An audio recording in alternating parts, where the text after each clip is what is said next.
They thought I'd hand over the house. Smile, nod, and let them take what they believed was theirs.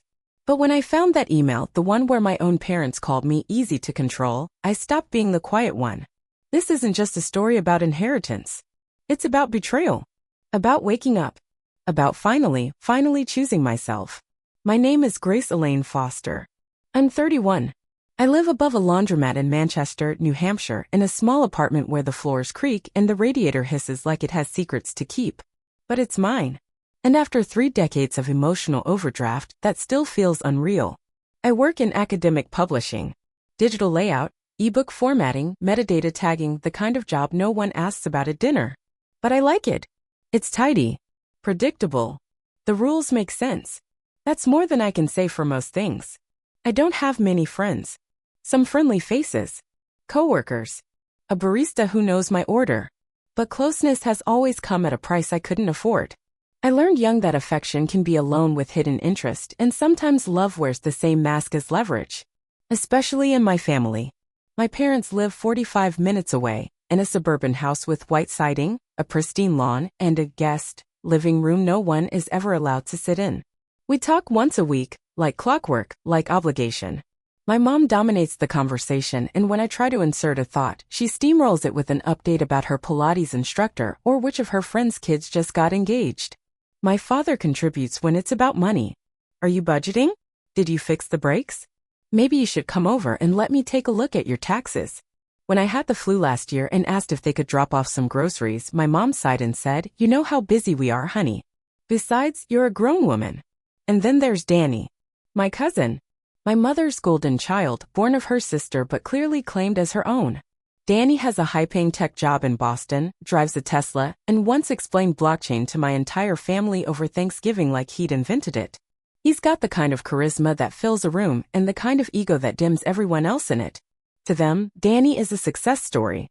To me, he's always been the measuring stick I was never supposed to reach. Once he introduced me to a girlfriend as my cousin Grace. She's like, smart in a cozy, introvert kind of way. I wasn't sure if it was meant to be a compliment or an apology. I grew up in a house where love came with strings, and those strings were always braided with guilt. Round pushpin age 10. I win the school spelling bee. I show my mom the certificate. She glances at it, then asks if I remember to put the laundry in the dryer. Round pushpin age 14. I want to go to the school dance. Mom looks at me and says, "Honey, you're not really the type who enjoys that, right?" I nod, even though I'd already picked out a dress in my head. Round pushpin age 17. I save up $1,200 working at a diner. I tell my parents I want to buy a used car. My mom cries and says, "If you really love this family, you'll help us with rent this month." I give her the money. I take the bus for a year. Round pushpin age 20. My first panic attack. I call home. My dad says, "You always overthink things." My mom adds, "Just get some sleep. Don't make a scene." So I learned not to. There was only one person who ever made space for me without asking for anything in return. Uncle Ray. He wasn't loud. He wasn't affectionate. He wasn't the kind of man who came to birthdays or sent cards. But twice a year, like clockwork, he'd call. "How are you?" he'd ask. Not the social version. The real one. He never judged. Never offered advice I didn't ask for. Just listened. When I was 22, living out of my car after a breakup I was too ashamed to explain, he wired me $300 with a one-line email, for gas, food, and a motel. You don't owe me anything. We never spoke about it again. But I never forgot. 3 weeks ago, Ray died of a heart attack. No partner. No kids. No funeral, per his instructions. Just a lawyer, a will, and a Tuesday afternoon meeting in a dusty office with lemon polish on the walls. I wasn't going to go. Everyone assumed Ray would leave his house, a beautiful, secluded property in Vermont, to Danny. Even Danny talked about it like a given. "It'll be a great investment. Maybe a retreat space or something," he once said, waving it off like a done deal. But something made me show up. And in that room, in a chair that felt too upright for comfort, I heard the lawyer read this. To my niece, Elaine Foster, I leave the house and land at 43 Pepper Ridge Lane, free and clear, with the hope that it gives her the stability and space she's always deserved. She has a quiet strength. I trust her with this. The room went silent. My mother inhaled sharply. My father stiffened. Danny laughed once, short and bitter. No one looked at me. But I didn't need them to. Because for the first time in my life, someone already had. Ray saw me. And now he was giving me the one thing I'd never had, a place that was mine. And maybe finally a way out. The drive to Vermont took 4 hours and 14 minutes. I counted every one. Not because I was in a rush, but because I was afraid I'd turn around. Afraid that this was all some mistake, that when I pulled into the gravel driveway, someone would be there already. Danny, maybe? My parents. Some lawyer saying, sorry, we meant to give it to the other niece. But no one was there. Just the house. Ray's house. It was exactly as I remembered, though I'd only been there once when I was 12. My mom had made a scene about the long drive, about Ray's lack of hospitality, about how the sheet smelled like mothballs and the food was rustic. We stayed one night. I remembered the porch more than anything. Wraparound. Painted forest green. I'd sat on the steps with a chipped enamel mug full of hot chocolate while my parents argued inside. Now, nearly 20 years later, I stood on those same steps, the wind tugging at my coat, and tried to breathe. The house was quiet in a way that didn't feel empty. It felt paused. I unlocked the door with the key the lawyer had mailed me. It stuck at first, then clicked open like it had been waiting. The smell hit me first: cedar, dust, something faintly sweet like apples gone soft. Sunlight filtered in through tall windows, painting the wooden floors in long gold streaks. Everything was neat. Not staged, just lived in by someone who respected solitude. A firewood stack by the hearth. A worn leather chair with a book face down on the arm. A table set for one. I stood in the center of the room and listened. No voices. No footsteps. No, Grace, do you really think that's a good idea? No, don't be dramatic. No expectations. Just space. Upstairs, I found the room Ray had always used as a study. Papers were neatly stacked on the desk. A photograph of a younger me, age 7, gap-toothed and holding a dandelion, sat in a frame near the lamp. I hadn't known he had it. In the guest room, the bed was made. The window faced the woods. I could see the apple trees in the backyard, their branches bare and stubborn against the sky. This is where I'd stay for now. Not forever. Just long enough to understand why Ray had left me this place. And why that felt like more than just a legal decision. That night, I cooked scrambled eggs and toast, the only groceries I'd picked up on the way, and ate on the porch. Wrapped in an old flannel blanket I'd found in a linen chest, I watched the trees move like they were whispering things they didn't want me to hear yet. I thought about Ray. I thought about the calls. How he always seemed to know when to reach out, as if he had a sixth sense for when I was about to give up. How he never asked for anything, never judged, never offered solutions I didn't ask for. He just made space. That was the difference. Everyone else in my family filled the silence with demands, conditions, criticisms disguised as love. Ray filled it with trust. And now he was gone. And he'd left me this. Why? What had he seen in me that no one else had? I fell asleep early. The kind of sleep that feels like you're falling into a well. At 3:47 a.m., I woke up to silence so deep it felt like a weight pressing down on my chest. Not fear. Not exactly. More like a memory trying to claw its way to the surface. Flashback. Age 11. My mother telling me, "You're such a good girl, Grace." So easy. Not like Mason, always making noise, always wanting attention. I smiled. I was proud to be easy. Flashback. Age 16. I was sick. Fever, chills, stomach pain. I asked to stay home from school. Dad said, "Don't be weak. Push through. We all have jobs to do." I went to school and threw up in the hallway. Flashback. Age 20. First panic attack. Mom said, maybe if you got out more and stopped obsessing over everything, you wouldn't feel so stressed. I nodded. I apologized. The silence in Ray's house wasn't like that. It didn't accuse me. It didn't expect anything. It just waited. And for the first time in years, I realized. I didn't know who I was without someone else's voice in my head. But I was going to find out. Right here. In the house in the woods. The third morning in the house, I stepped barefoot onto the creaking hardwood floor and realized something strange. I wasn't afraid of the silence anymore. The quiet here wasn't hostile. It didn't demand I fill it. It didn't coil itself around my spine like it did back home, where every lull in conversation was a trap, a setup for guilt, a pause waiting for me to justify my existence. Here, the silence was spacious. Gentle. Like it had been waiting for someone who wouldn't try to break it. Still, I didn't quite know what to do with myself. So I started sorting. Ray wasn't a hoarder, but he'd lived here for 30 years, a quiet life full of quiet things. Bookshelves lined with paperbacks and dog-eared field guides. A kitchen drawer full of labeled keys. A closet with flannel shirts organized by shade. Every object seemed touched by purpose. And then in the back of his study behind a filing cabinet, I found a locked wooden box. I wasn't looking for it. I dropped a pencil behind the cabinet and had to move it. That's when I noticed the edge of something tucked just out of sight. It wasn't dusty, which struck me as odd. Like it had been accessed recently. The box was smooth, sanded pine with a small brass keyhole. No key in sight. I stared at it for a long time, heart doing that tight flutter thing that says, something matters here, but you won't understand it yet. That afternoon, I took a walk through the trees behind the house. The forest wasn't deep, but it was old, the kind of place where moss grows over forgotten stones and you get the feeling you're being watched by something that no longer cares about people. Ray had always loved it here. I remembered a call with him, maybe 5 years ago. I'd just been passed over for a promotion in favor of someone louder and less qualified. I don't understand, I'd said. I work hard. I never cause problems. I do everything right. Ray had gone quiet, then said something I didn't fully understand until now. Sometimes, Grace, the world doesn't reward quiet because it's terrified of what it can't control. I thought about that now, standing beneath those bare trees, the cold air sharp in my throat. Ray hadn't been loud either. Maybe he understood something I didn't, about what it meant to survive without applause. Back inside, I found the key. Not in a drawer or taped to the bottom of a desk, but inside a copy of Walden on the shelf. A hollowed-out book cliché. And yet, not. It wasn't performative. It wasn't theatrical. It was intentional. Like he wanted me to find it, but not too soon.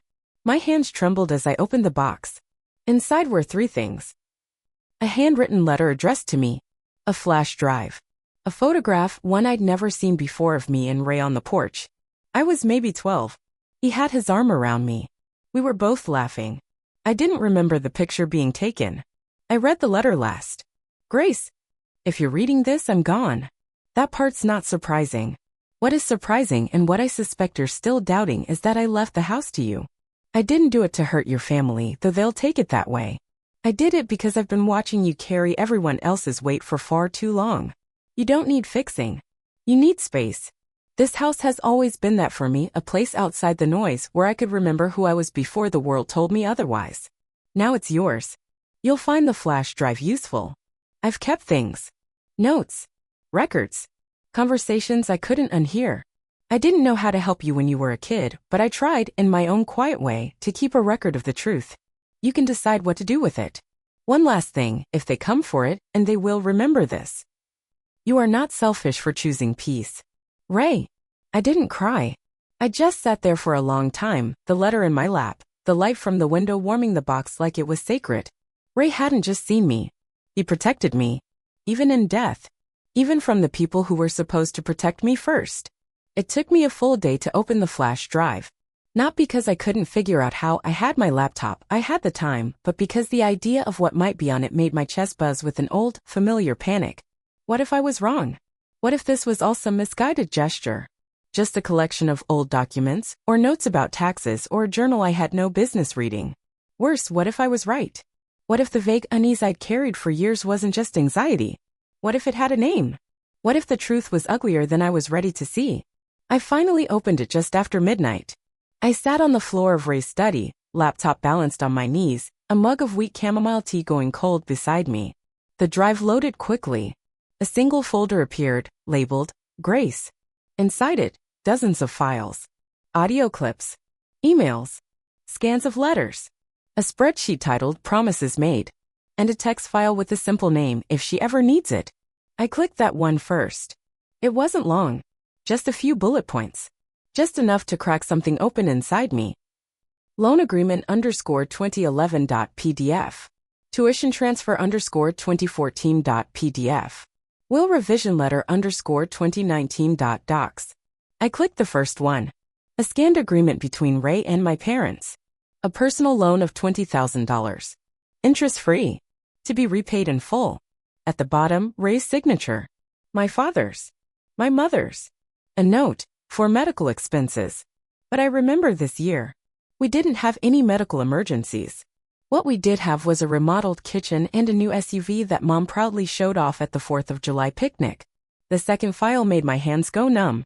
It was a bank transfer receipt from Ray's account, $15,000 sent directly to my father's. The memo read, "For Grace's fall tuition UVA. UVA. The school I never went to. The one I was told we couldn't afford. The one I gave up on thinking it was my fault for not getting more scholarships." I stared at the screen, nausea rising. They had taken it. My future. My education. Everything I blamed myself for not having, they had stolen it and never said a word. And then the last file. A letter from Ray to his attorney dated 6 months before he died. After reviewing the financial discrepancies involving funds intended for Grace Foster's education, and the ongoing pattern of exploitation I've observed over the years, I wish to revise my will. Grace is to receive full ownership of the Pepper Ridge Lane property. No shared custody. No stipulations. She is the only one I trust to carry something forward from this family that isn't rotten. By the time I finished reading, I was shaking. It wasn't just a betrayal. It was a reckoning. They didn't just take my money. They took my voice. My dreams. My belief that maybe, just maybe, I had been wrong about them. But I hadn't been. And now I had proof. Not just of what they did, but that someone else saw it too. Ray saw it all. And this time he didn't just watch. He left me the truth. Next morning they arrived with suitcases. Not just overnight bags full, wheeled suitcases like they were checking into a weekend retreat instead of visiting their grieving daughter. My mother wore a powder blue cashmere sweater and a smile stretched too tight. My father looked around the porch like a contractor sizing up a fixer-upper. "Well, isn't this quaint?" she said, stepping through the door as if it already belonged to her. I hadn't invited them. Not really. I'd mentioned I was going up to Vermont for a while, and my mother immediately replied, "Oh good. We'll come too. Make a little trip of it. Help you settle in." Help. That word. In my family, help is always the first move in a silent takeover. They settled in like settlers. My father took the guest room, even though I was using it. My mother claimed the one with the best light and said she needed it for morning yoga. She started taking measurements on the first night. "I'll order some curtain samples," she said over dinner. "Something light, maybe linen. These ones are so dark. And we should do something about the floors, maybe sand them down, or get those soft rugs from that store in town." I said nothing.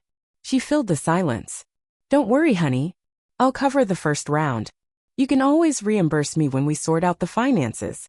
The way she said your finances like they were hers to audit. My father chimed in. "The basement's not bad. Bit damp, but nothing a dehumidifier can't fix. Could be a solid Airbnb option. Or long-term rental. Passive income, Grace. We should draw up a plan."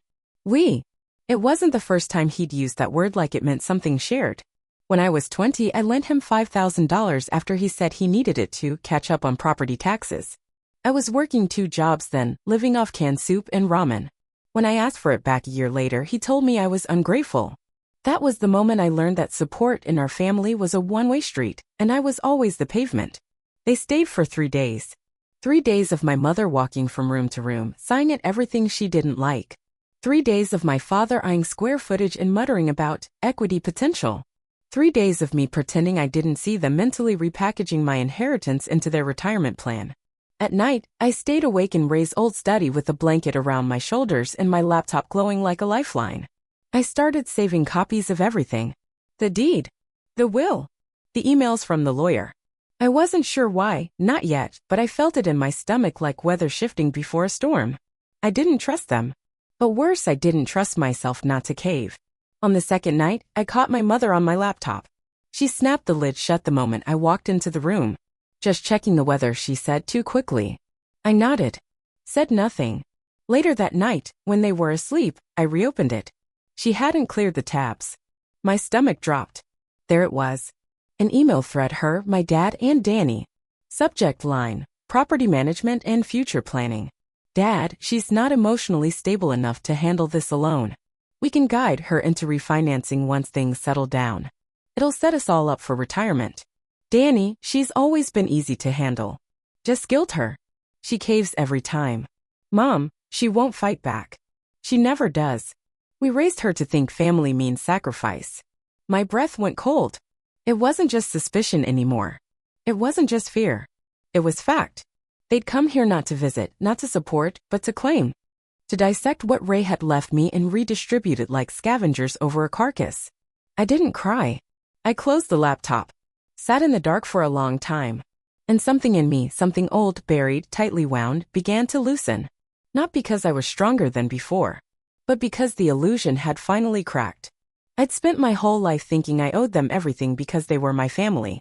But what do you owe people who treat your survival like a shared asset? That night, I made a decision. I would not confront them. I would not yell. I would not beg them to see me differently. I would protect what was mine, not because I was selfish, but because Ray had seen something worth protecting. And I was finally starting to see it too. I had nightmares that week. Every dream during those 4 nights was a variation on the same theme. Shadows in Ray's old living room, my parents unpacking boxes labeled theirs, and someone shutting the front door behind them, locking me out. I woke up each morning with my chest tight, as if I'd forgotten how to breathe properly. Which was the whole point. I'd stopped breathing in their world, pleasing them, subsuming myself, shrinking under synthetic concern. But here, in the space Ray left me, the air had begun to feel different, sharper. Mine. They were still here, watching. Dad made a point of dropping hints. I'll go get some tools, he said one afternoon as he wandered behind the house. Maybe I can fix the porch swing before winter. He smiled at me, not with warmth, but with expectation. Mom, meanwhile, took to rearranging Ray's study. She moved his desk, lined the shelves with scented candles, and left swatches and paint chips everywhere. I found them on the hardwood on the mantel, tucked under a pile of books. Colors like warm taupe, soft linen, coastal breeze. And each night when they spoke about us doing this together, I felt the walls closing in. So I acted. Quietly. Almost sleepwalking. Step 1, the lawyer. I found a small firm in Burlington. They called back in 2 hours, sharp, professional, asking about property boundaries and legal protections. I arranged a meeting in town. The drive was only 30 minutes and I made sure to leave early, taking the long back road so they wouldn't suspect I was planning anything. I told no one. Step 2, the sell-only bank account. I opened an account with a local credit union, under my middle name, with my own number and email. It took 2 morning visits to verify everything, mostly by showing my ID and the deed. I walked out with a debit card hidden in a drawer of my bedside table. Step 3, the realtors. I emailed 2 agents from Ray's town, under a pseudonym. The first asked basic questions: year built, acreage, condition. I forwarded the email to my phone, reading it as if I were someone else. The second responded that houses here were moving fast, any change in status should go out immediately. My pulse ratcheted at her optimism. The scariest part of any plan is when it's no longer theoretical. When it starts to compute in your hands. When someone else, an outsider, asks, "Are you sure?" When I answered yes, felt like stepping into a stranger's body. That night, during dinner, Mom set her paint chips beside my plate again. "These are just ideas," she said softly. "We can pick them together." Dad added, "Casual, your travel mugs need attention too, you know, the ones Ray used by the fire?" They were watering down nostalgia, bending it into permission for them to take over. To decide for me. I went upstairs, sat in Ray's old chair, and stared at the locked wooden box on the shelf.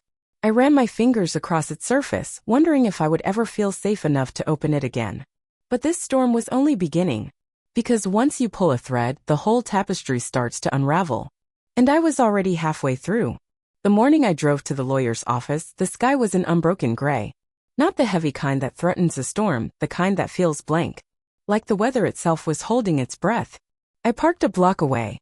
My fingers shook as I locked the car, more from adrenaline than fear. The building was small, a renovated brick home near downtown Burlington with a plaque on the door, Levine and Hart, Estate and Property Law. The kind of office that felt tucked away on purpose. I walked in and introduced myself. The receptionist smiled, offered me tea. I declined.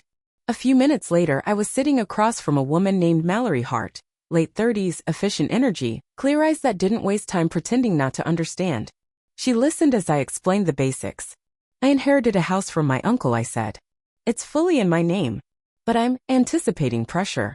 From family. I need to understand my legal boundaries." Mallory nodded, took notes.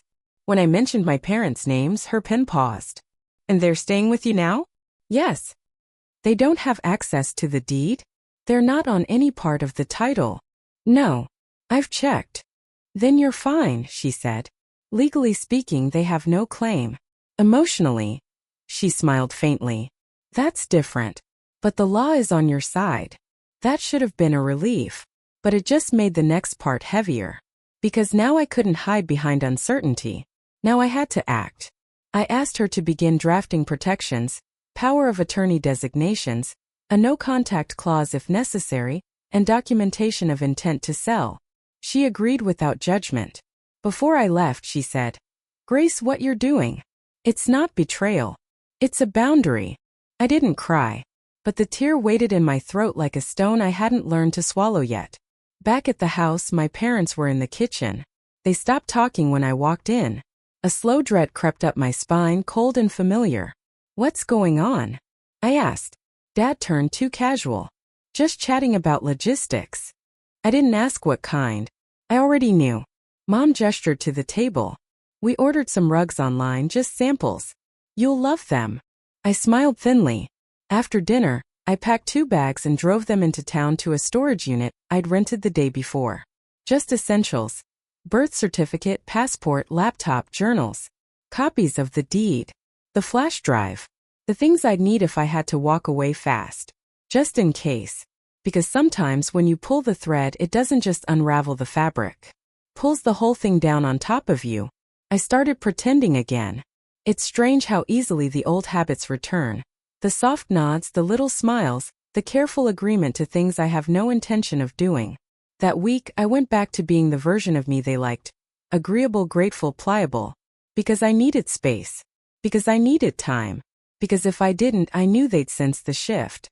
And when people like my parents sense you're slipping free, they don't let go, they grip harder. So I played along. Mom brought back fabric swatches from a boutique in town. I held them up against the window with her. Even complimented the dusty sage. Dad printed out a spreadsheet of potential Airbnb rates and left it on the kitchen table like an offering. I thanked him. I brewed coffee. I made dinner. I laughed at the right times. And I watched them. Every move. Every glance. Every quiet test of the perimeter. On Thursday, I found my journal open on the bed. I hadn't left it there. The page was too flat, like someone had tried to smooth the crease without making it look obvious. A few paragraphs were circled in faint pencil. I read the entry. 2 weeks old. Just after I'd read Ray's letter. I'd written about feeling like I was finally waking up. Like someone had handed me the script to my own life, and I could see all the edits they'd made without asking. My hands went cold. The pencil wasn't mine. I checked the drawer. The flash drive was gone. For 5 full minutes I stood perfectly still. Then I moved. Not frantically, methodically. I checked the study. My desk. The drawer under the phone. Nothing. I found it later in the laundry room. Tucked behind the detergent, inside an old mug I didn't recognize.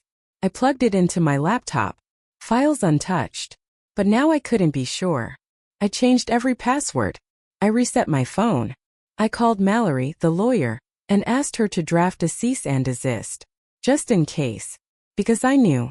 It was no longer theoretical. They knew I was slipping away.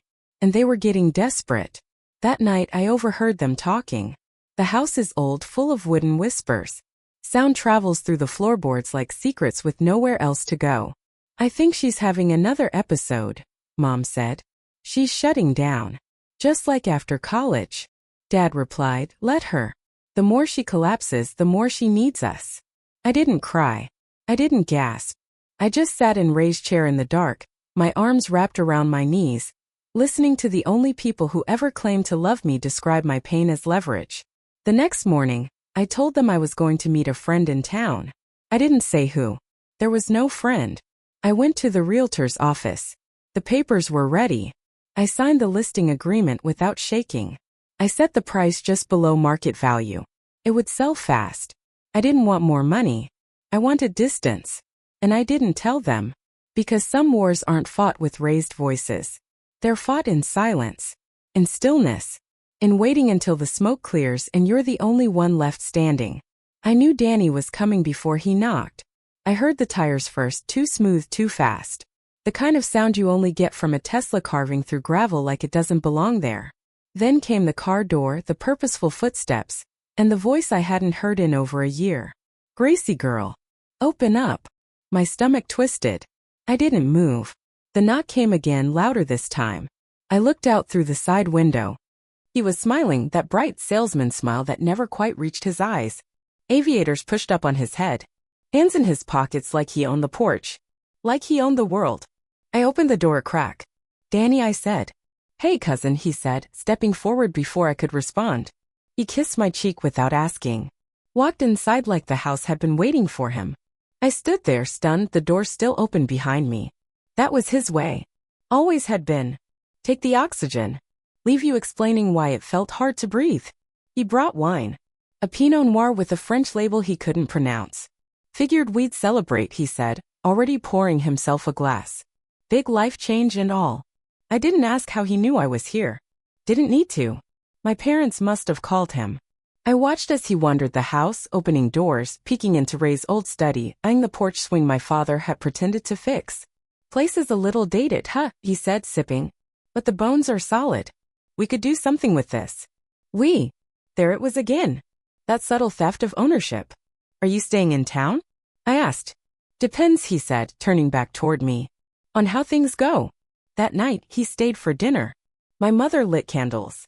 My father grilled steaks like it was a celebration. They laughed too loudly. Danny made jokes about turning the attic into a meditation loft, and maybe flipping the whole place if Grace wants to be practical. I stared at my plate. Each word was a match against old wallpaper. Tiny sparks against dry wood. At one point, Danny leaned toward me, wine glass in hand. "Seriously though, you should be thanking us. We're here to help you." I looked him dead in the eye. "You're not."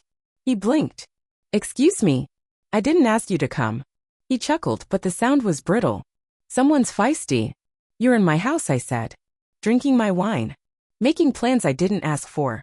The table went still. Mom tried to laugh. "Let's not do this." Dad cleared his throat. "We're just brainstorming." Danny sat back, expression cold now. "Wow. Okay. I see how it is." "I don't think you do," I said. "But you will." After dinner, I went upstairs and locked the door. I stared at my phone, fingers trembling, then texted Mallory. "Can we move the closing up a week?" Her reply came within 5 minutes. "Yes. I'll handle the documents." I lay in bed that night listening to the floor creak under someone's steps. Not pacing. Not angry. Just waiting. Like they knew something was slipping through their fingers. And they couldn't figure out how to hold on. I packed in pieces. A scarf here. A mug there. Ray's letters folded and refolded tucked into the inside pocket of a coat I hadn't worn in years. They didn't notice. They were too busy arguing about whether the upstairs bathroom could be remodeled on a budget, and if the fireplace was worth restoring or ripping out entirely. The house wasn't mine anymore, not really. But it had never been theirs either. They were living inside a fantasy of ownership, one that depended on me staying small, agreeable, open. A locked door with a key they thought they still held. And I had stopped unlocking it. The sale finalized on a Monday. Mallory texted me a single word, closed.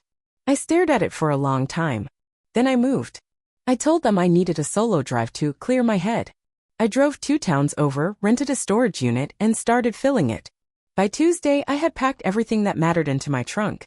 By Wednesday, the utilities were transferred. On Thursday, I left the letter.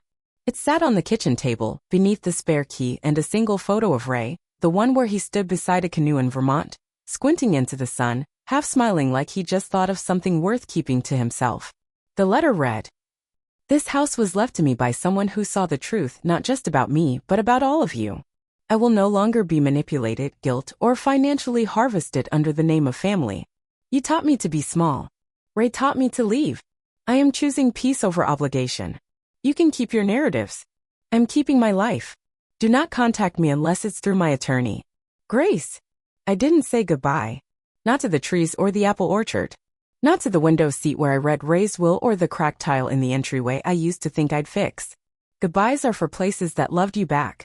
I left just after dawn. The house was still bathed in gray light. I didn't look in the rearview mirror. Not once. I didn't cry until I was 3 towns away. I landed in Asheville, North Carolina, 3 days after I left Vermont. I chose it for the mountains. For the bookstores. For the way people walked with coffee cups and dogs, not needing to explain themselves to anyone. I rented a 1-bedroom apartment above a bakery. It smelled like cinnamon and rising dough in the mornings. I bought a thrift store lamp with a stained glass shade and set it on the nightstand like it meant something. Maybe it did. Maybe this time everything would. The messages started on the second day. At first, confusion. Mom, where are you? We're worried. Call us. Dad, this isn't funny. You owe us an explanation. Then came the guilt. Mom, we raised you. Sacrificed so much. Is this how you repay us? Danny, wow. You really are something. I hope you enjoy screwing over your whole family. And then rage. Dad, you think you've won? You think this makes you strong? We'll see about that. I didn't respond. I forwarded everything to Mallory. She told me to keep copies. Just in case. Then came the Facebook post. My mother's profile, a vague status with a photo of a sunset and the words. Some people forget who raised them. Some people let greed win. Prayers for strength in this time of betrayal. 37 comments. Mostly church ladies. Mostly sympathy. I wanted to scream. Instead, I signed up for therapy. My therapist's name was Carla. 50-something. Silver curls. Eyes like she'd seen a lot and gotten through most of it. She didn't start with soft questions. She asked, when did you learn to disappear inside yourself? I told her everything. About Ray. About the will.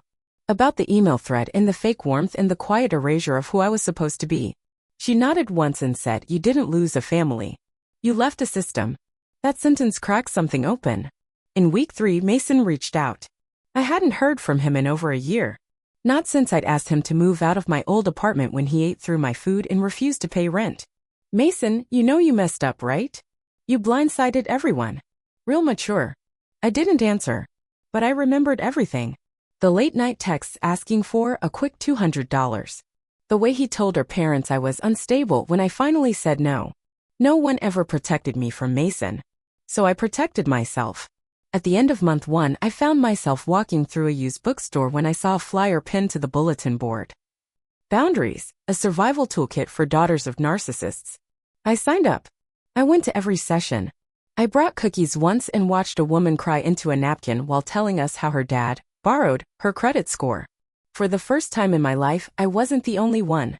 And I didn't feel crazy. I felt seen. We met at a coffee shop. They came to press for pity again. My parents and my brother Mason. Neutral ground. Clean lines. Public enough that no one would raise their voices, at least not loudly. I brought a friend with me, someone from the support group. She waited in the parking lot, engine running. Just in case. Inside, they were already seated. Mom wore pearl earrings and a beige sweater set, like she was auditioning for sympathy. Dad had a folder on the table. Mason leaned back, arms folded, his expression already sour. I didn't sit right away. I pulled out my phone, set it on the table, and hit record. We're in a one-party consent state, I said flatly. I'm documenting this for legal reasons. No one objected. No one even blinked. Because they knew. This wasn't a conversation. It was a closing. Dad went first. A long speech about family values and Ray's legacy and how we all have a part to play in healing. Mom chimed in with tears, performative, restrained. We were shocked. Hurt. You disappeared, Grace. Without a word. I said nothing. I let them talk. Until they ran out of script. Then I slid a copy of the will across the table. It's mine, I said. Legally. Fully. You know that. And you knew it before you showed up with paint samples. Dad stiffened. Mason muttered, you're just doing this to punish us. I met his eyes. If I wanted to punish you, I said, calm as winter, I'd post the email thread and CC your HR department. Silence. Then I turned to Mom. You once said I was too sensitive. That I wasn't leadership material. That I caved too easily. So let me make this clear. I'm not here to debate. I'm here to confirm that this us is over. Her voice broke. You're just going to cut us off? I nodded. Yes. They didn't cry. Not real tears anyway. They looked stunned. Like the puppet had climbed off the strings and walked out of frame. I stood, left cash for my tea, and walked out the door. My friend pulled the car around. I didn't look back. By the time October settled into the hills of Asheville, I could walk through a grocery store without flinching at the sound of someone else's ringtone. The messages had stopped. The threats had withered into silence. And the silence, once terrifying, had started to feel like air again. I still went to the group every other Thursday. Some weeks we shared updates. Some weeks we just passed around cookies and sat quietly, letting each other exist without needing to explain ourselves. At home, I started rearranging my furniture. It felt like something people did when they were ready to live again. The letter came on a Wednesday. No return address. Handwritten envelope.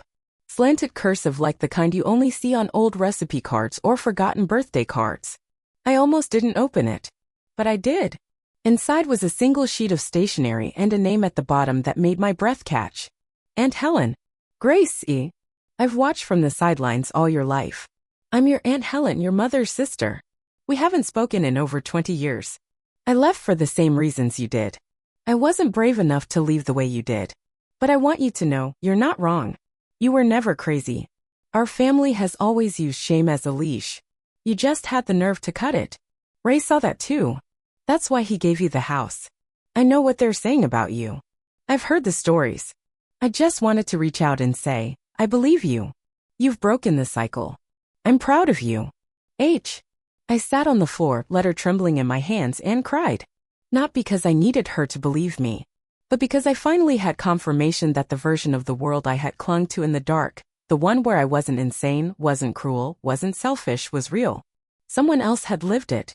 Someone else had gotten out. I wrote back. A short note. Just 3 lines.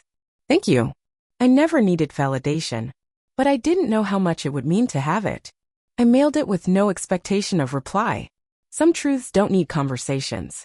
They just need witnesses. I hadn't planned on going back. Not to Vermont. Not to anything that still smelled faintly of old pine and too long silences. But grief doesn't follow plans. It circles back, taps you on the shoulder when you're finally still and says, now. Say it now. So I booked the train ticket. I packed lightly a weekend bag, a journal, and a flat river stone I'd carried in my coat pocket all winter without knowing why. The day I arrived, the leaves had just started to turn. The air had that sharp edge that says, summer is gone and it's okay to miss it. I didn't go to the house. I didn't need to. I went to the cemetery behind the little chapel Ray used to volunteer at, the one with stained glass windows and crooked steps that always smelled like wax and cedar. His grave was tucked beneath a sugar maple, half-shaded, half-lit, like he planned it that way. The headstone was simple. Raymond T. Foster. Beloved uncle. Protector of quiet things. I sat beside it, cross-legged on the damp ground. I placed the stone on top the way Ray had once taught me. A Jewish tradition. You leave something behind so the person knows you were there. I let the silence settle. Then I spoke. Thank you. The words weren't loud, but they carried. For seeing me when no one else did. For not asking me to be loud to be worthy. For teaching me that sometimes, loving someone means giving them a place to breathe. I touched the headstone lightly. I'm free now. Not just from them, but from the version of me they built. I'm not who they said I was. And I never was. I exhaled. I'm not going back, Ray. But I needed to come here. To say goodbye the right way. A gust of wind stirred the leaves. A few floated down, brushing my shoulders as they passed. I stayed until the shadows stretched long. And then I stood, left the stone behind, and walked back into the world I'd built, not out of obligation, but out of choice. There are mornings now when I wake up and forget. Not in a careless way. Not in a way that erases. But in a way that feels clean. There's no thudding fear in my chest. No script running through my head about what I need to say to keep things calm. No imaginary arguments I'll never win. Just sunlight on the wall. And coffee in the kitchen. And silence that belongs only to me. I still keep the letter from Aunt Helen in my drawer. Not because I need it, not anymore, but because it reminds me that I wasn't the first. And I won't be the last. Somewhere another Grace is reading her own family's playbook. Memorizing the lines of guilt and obligation and thinking it's the only language she's allowed to speak. I want to tell her she's wrong. I want to tell her the truth. That the people who love you shouldn't make you feel indebted. That help isn't supposed to come with strings. That you can leave. Even if they call you dramatic. Even if they call you ungrateful. Even if they call you selfish. You can leave. I don't check their social media anymore. I don't reread the old emails. Whatever stories they're telling about me now, I let them go. Because I've started telling my own. And in my version, I'm not broken. I'm rebuilding. I'm someone who saw the fire and walked through it anyway. Who chose peace over performance. Who gave up a house to build a home inside herself. Sometimes I think about Ray. Not the inheritance. Not the will. But the way he used to pause before speaking, like he was sorting through which words would actually matter. I think about the way he used to end every call with, "You doing okay, kiddo?" Not, what are you doing or why haven't you called? Just checking in. Just letting me be me. He gave me the house, yes. But what he really gave me? A mirror. And a door. I walked through both. And I didn't look back.